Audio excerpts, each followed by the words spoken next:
Menteri Rang Ba ke Jelau Konrad K Sangma haka khatwei trek no pra arja arpusan ulala ban pen urlong e ke jing up jang Nong Shnong ke Saiden Riboy district kin thop ki hebret ki bla up khmilanti ba ka helicopter ka baushong kan man yo ke jara ke Shnong jang ki ka ba ki la up na do ka henrio trek no pra arja arpusan Menteri Rang Ba haka jing sha udai ban yo ke jara haka te ke Shnong haka henrio trek no pra Ubadai ban net ban play ke Integrated Textile and Tourism Center ITTC Hanong Po Riboy district ya ka bai ka jaka ban yeng ka helicopter la de ban pen krea na do ka san trek no pra arja arpusan habayu ka jada ka te ke Shnong ka ta maria hiar na ka helicopter kum balai sau jam la la ban yo sngo ba la dan ba ong welcome sir kum juru ban yo I ka bana ka ba ka dor ba Shnong Saiden ka la pdang sngo ba haring kat ki jing tho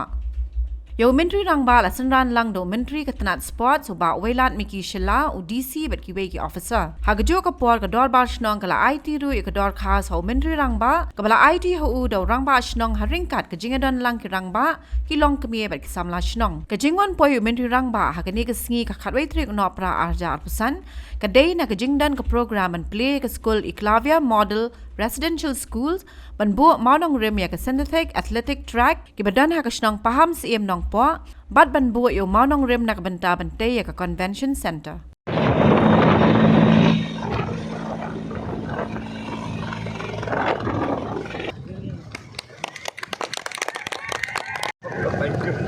Welcome sir. Thank you.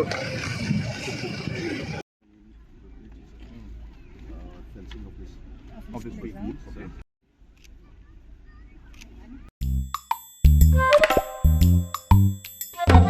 Habatin, pej bahagi ki sharp plus F. Ka plus F? Hakabam bangibam duna ki eki batte ye kamet. Namar kata habathiru atau khau kamlu ka umpnyang kadut pej ya ka sharp plus F haka jingsom.